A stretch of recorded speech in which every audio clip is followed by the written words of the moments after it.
Bismillahirrahmanirrahim. Assalamualaikum warahmatullahi wabarakatuh. Anak-anak Ibnu Katsir yang hebat, bagaimana kabarnya hari ini? Alhamdulillah luar biasa. Apa pembelajaran kita kali ini? Insya Allah kita akan melanjutkan pembahasan mengenai alat gerak manusia bersama Ustazah Bilqis. Sebelum belajar, mari ucap basmalah terlebih dahulu. Bismillahirrahmanirrahim.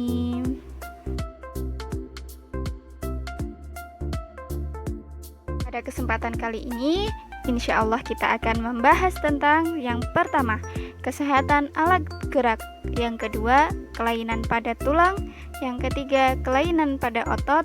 Yang keempat, penyebab gangguan kesehatan alat gerak.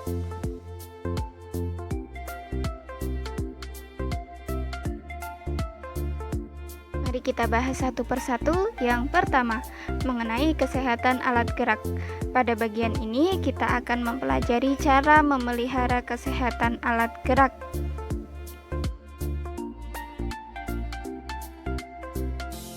Pada materi pembelajaran IPA kemarin, Ustazah sudah memberikan tantangan kepada anak-anak semua untuk mencari aktivitas apa yang bisa menyehatkan alat gerak kita dan aktivitas apa yang tidak menyehatkan alat gerak kita.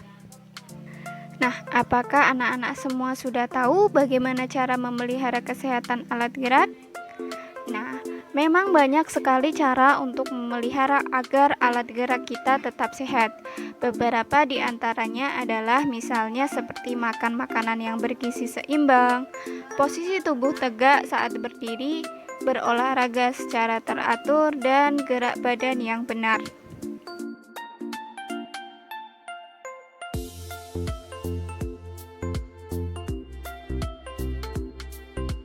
Bahasan berikutnya adalah tentang kelainan pada tulang.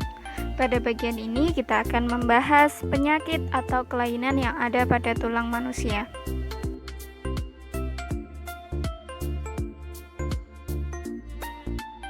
Kelainan pada tulang manusia yang pertama adalah retak dan patah tulang. Kelainan ini biasanya disebabkan oleh benturan benda keras. Benturan tersebut dapat berupa kecelakaan atau jatuh. Retak tulang dikenal dengan istilah fisura. Patah tulang dikenal dengan istilah fraktura. Nah, ini dia gambar.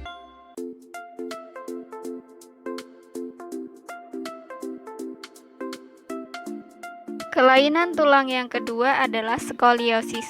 Skoliosis merupakan kelainan tulang punggung membengkok ke arah samping tubuh. Seperti ini contohnya.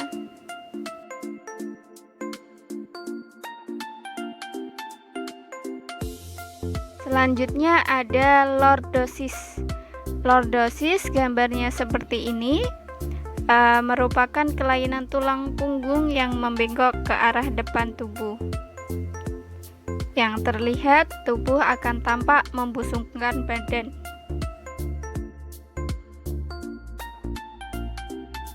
Kemudian, kelainan berikutnya adalah kifosis. Nah, kifosis merupakan kelainan tulang punggung membengkok ke arah belakang tubuh, sebaliknya dari lordosis. Nah, tubuh akan tampak membungkuk seperti ini. Kelainan pada tulang yang lainnya yaitu rakitis. Penyakit ini disebabkan oleh kekurangan gizi seperti fosfor, kalsium, dan vitamin D. Hal ini mengakibatkan tulang tidak tumbuh dengan normal.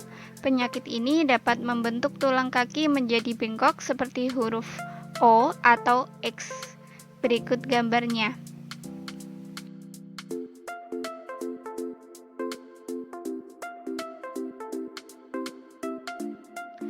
Kelainan tulang berikutnya ada osteoporosis yang sering kita dengar.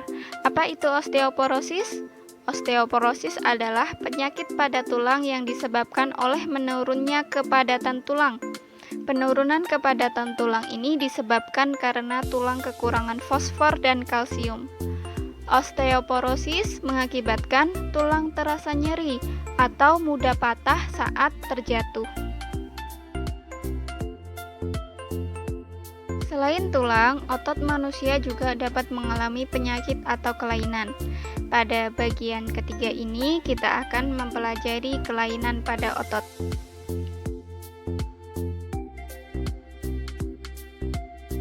Anak-anak, berikut ini adalah beberapa contoh penyakit atau kelainan pada otot.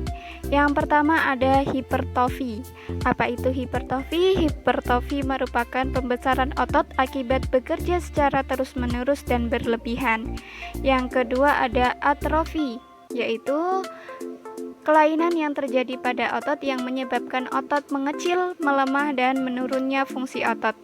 Kelainan ini dapat disebabkan oleh makanan yang buruk dan sirkulasi udara yang buruk. Yang ketiga ada stiff, sakit pada otot leher, atau dapat disebut juga dengan kaku leher, yaitu sakit pada otot leher yang diakibatkan karena cedera otot, infeksi meningitis, atau kelainan anatomi tulang belakang akibat bergerak secara tiba-tiba atau karena salah bergerak. Yang keempat ada tetanus, yaitu kejang atau kaku otot karena infeksi bakteri Clostridium tetani, yaitu penderita tetanus akan mengalami kejang yang berupa kekakuan otot. Kakunya otot akan menyebabkan rahang penderita mengatup rapat dan tidak bisa dibuka.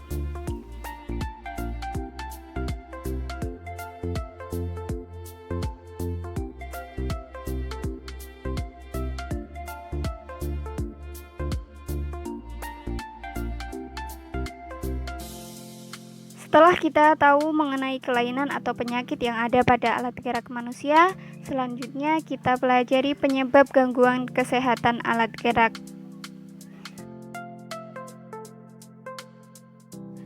Pada umumnya, penyakit atau kelainan pada alat gerak disebabkan karena bawaan sejak lahir, atau disebabkan karena infeksi atau virus. Selain itu, gangguan kesehatan otot dan tulang juga sering terjadi akibat kebiasaan yang salah. Misalnya membaca buku dengan posisi tidur, tidur dengan posisi tidak benar, menulis dengan tubuh miring ke samping atau ke depan, dan berjalan dengan tubuh yang membungkuk. Anak-anak semua, kebiasaan-kebiasaan buruk ini semoga tidak dilakukan oleh anak-anak semua ya.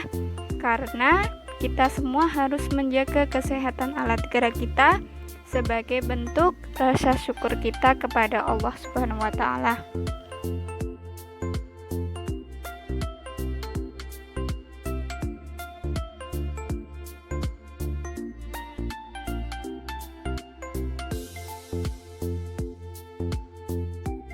Kesehatan adalah anugerah dari Allah, karena itu kesehatan harus disyukuri. Salah satu cara mensyukuri anugerah kesehatan adalah dengan apa? Iya, dengan menggunakan kesehatan kita untuk beribadah kepada Allah Subhanahu wa taala. Ada dua kenikmatan yang banyak manusia tertipu, yaitu nikmat sehat dan waktu yang senggang. Jika kita memiliki kedua hal ini, hendaklah kita bersemangat dan bersyukur dengan cara mengerjakan perintahnya dan menjauhi segala larangannya. Nah, itu semua penjelasan dari Ustazah. Penjelasan lebih lanjutnya dapat anak-anak semua baca di buku Bu Pena halaman 55 dan 66. Anak-anak semua jika ingin tahu lebih lanjut juga bisa mencari dari sumber buku lain, atau misalnya dari internet juga boleh, tetapi tetap dengan izin orang tua. Bila ingin mencoba latihan soalnya, boleh silakan dikerjakan dan dikerjakan di buku tugas.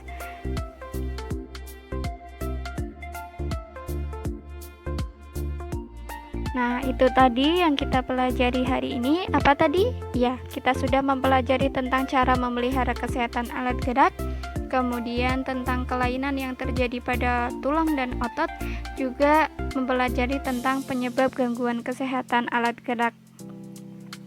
Semoga apa yang kita pelajari hari ini bisa bermanfaat dan insya Allah telah menambah ilmu pengetahuan kita. Nah, ilmu itu akan dapat dikatakan sebagai ilmu apabila dilakukan.